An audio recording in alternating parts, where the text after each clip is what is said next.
ನಾನು ಹೇಳಿದ್ದು ಆ ಒಂದು ಇಲಾಖೆಗೆ ಒಂದು ಗೌರವ ತರೋ ರೀತಿ ಮಾಡಿ ಅಂತ ನಾನು ಅವ್ರ ಪರವಾಗಿ ಮಾತಾಡಿದೆ, ನರೇಂದ್ರ ಸ್ವಾಮಿ ಪರವಾಗಿ. ಯಾಕಂದ್ರೆ ನಾಳೆ ಅವರು ಆ ಮಂತ್ರಿಯಾಗಿ ಅಲ್ಲೇ ಬರೋದು ಕೂತ್ಕೊಳ್ಳೋದು, ನಾವು ಅದನ್ನ ಕಣ್ಣಾಗಿ ನೋಡ್ಬೇಕು ಅಂತಿದ್ದೀರಿ. ಬರಲಿ, ಅವ್ರು ಬಂದಾಗಾದ್ರೂ ಸ್ವತಂತ್ರ ಸಿಗ್ಲಿ, ನೀವು ಬಂದಾಗಾದ್ರೂ ಸ್ವತಂತ್ರ ಸಿಗ್ಲಿ. ಅಧ್ಯಕ್ಷರೇ, ಇಲ್ಲೇನ್ ಮಾಡ್ತಾರೆ, ಮುಖ್ಯಮಂತ್ರಿಗಳ ಅಧ್ಯಕ್ಷತೆಯಲ್ಲಿ ಸುಮ್ಮನೆ ಕರೆದು ಒಪ್ಪಿಗೆ ಅಷ್ಟೇ. ಆ ಮಂತ್ರಿಗೆ ಏನು ನ್ಯಾಯ ಪೈಸದ ಬೆಲೆ ಇರಲ್ಲ. ಎಲ್ಲ ಫೈನಾನ್ಸ್ ಅವ್ರು ಫಿಕ್ಸು, ನಟ್ಟು ಬೋಲ್ಟು ಟೈಟ್ ಮಾಡಿರ್ತಾರೆ. ಆ ಇಲಾಖೆಗೆ ಹೆಸರಿಗಷ್ಟೇ. ನರೇಂದ್ರ ಸ್ವಾಮಿ ಅವ್ರ ಮುಂದೆ ಸಮಾಜ ಕಲ್ಯಾಣ ಮಂತ್ರಿ ಆಗ್ಬೇಕು, ಅವ್ರಿಗೆಲ್ಲ ಮಾನ್ಯ ಆಯ್ತು. ನೀವು ಯಾರನ್ನ ಮಂತ್ರಿ ಆಗೋದು ಎಲ್ಲ ಹೇಳಿದಾಗ ಪ್ರತಿಭಟನೆ ಮಾಡ್ಲಕ್ಕೆ ಹೇಳಲ್ಲಾಗಾರ. ಹೇಳ್ರಿ ಎತ್ತಳವ್ರೆ, ತೀವ್ರ ಪ್ರತಿಭಟನೆ ಮಾಡ್ರಿ, ಉಗ್ರ ಹೋರಾಟ ಮಾಡ್ರಿ. ಸನ್ಮಾನ್ಯ ಅಧ್ಯಕ್ಷರೇ, ನಾನು ಆಗ್ಲೇ ಹೇಳಿದೆ,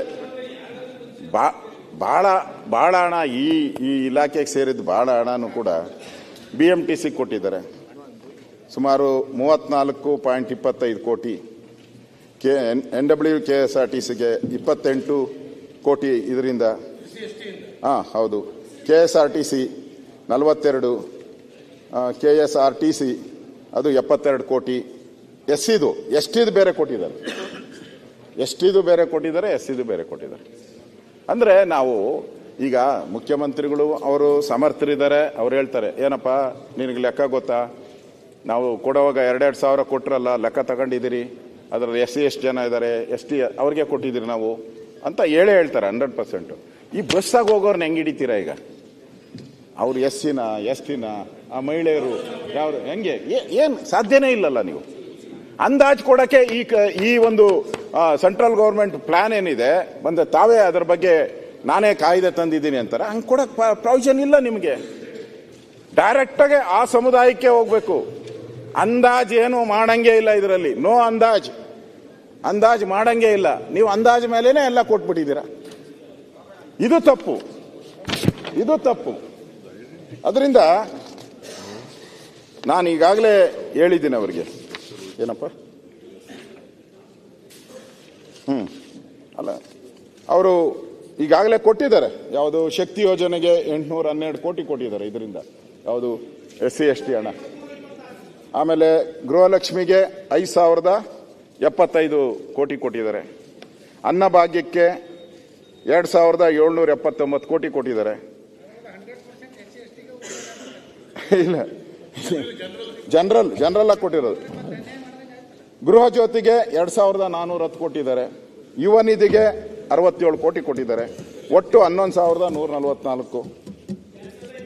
23-24ರಲ್ಲಿ. ಈಗ 25-26ರಲ್ಲಿ ಗೃಹಲಕ್ಷ್ಮಿಗೆ 7,438. 25 ಶಕ್ತಿಗೆ 1,537. ಅನ್ನಭಾಗ್ಯಕ್ಕೆ 1,670. ಗೃಹ ಜ್ಯೋತಿಗೆ 2,626. ಯುವ ನಿಧಿಗೆ 162. ಒಟ್ಟು 13,433. ಇದು ಕೋಟಿಗಳು. ಇದು ಆ ಜನಾಂಗಕ್ಕೆ ಮಾಡದಂತ ಮೋಸ ಅಂತ ನಾನು ಹೇಳಕ್ಕೆ ಇಷ್ಟಪಡ್ತೀನಿ. ಅದರಿಂದ ಇನ್ನಾದ್ರೂ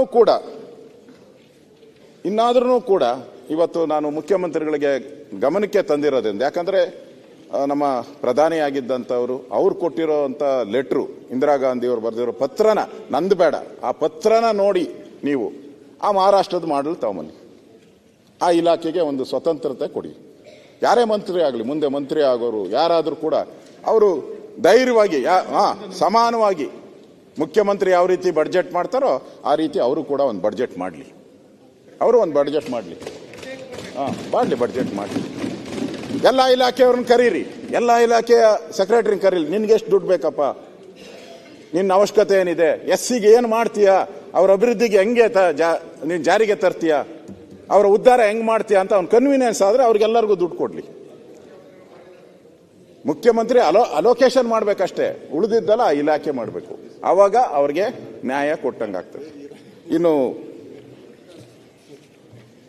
ನೀವೇನಾನ ಹಿಂಗ್ ಮಾಡಲಿಲ್ಲ ಅಂದ್ರೆ ನೀವು ಮಾಡಲ್ಲು ಅಂತೀರ. ಹಾಗೆ ನನ್ನ ಸಂತೋಷ, ಕರ್ನಾಟಕ ಮಾಡಲ್ ಮಾಡಿ ನಮ್ಗೆ ಸಂತೋಷ. ಮಾಡಲ್ ಅಂತೀರ. ನೀವು ಇದೇ ಥರ ಮಾಡ್ಕೊಂಡು ಹೋದ್ರೆ ನೀವು ಮುಂದೆ ನೀವು ಆ ತಾರತಮ್ಯ ಏನಿದೆ 10 ವರ್ಷದ್ದು ಇನ್ನೊಂದು 10 ವರ್ಷ ಹೋದರೆ 15 ವರ್ಷಕ್ಕೆ ಹೋಗ್ತದೆ. ಮುಂದೆ ಇದನ್ನ ನಾವು ದೂರ ಆಗೋಗ್ತೀರಿ. ಆ ದೂರ ಆಗಬಾರ್ದು ಅಂತ ನೀವು ಆಶಯ ಇಟ್ಕೊಂಡಿದ್ದೀರಾ ಅಂತ ನನ್ನ ಭಾವನೆ. ಮುಖ್ಯಮಂತ್ರಿಗಳು ಆ ಆಶಯ ಇದೆ, ನಿಮಗೆ ಆ ಕಮಿಟ್ಮೆಂಟ್ ಇದೆ, ಏನಾದರೂ ಮಾಡಬೇಕು ಅನ್ನೋ ಕಮಿಟ್ ಇದೆ, ಮಾಡಿ ಶುರು ಮಾಡಿ. ಇವಾಗ ನೀವಿದ್ದಾಗ ಪ್ರಾರಂಭ ಮಾಡಿದ್ರೆ ಅದೊಂದು ರೆಕಾರ್ಡ್ ಆಗ್ತೈತೆ. ಮಾಡಿ.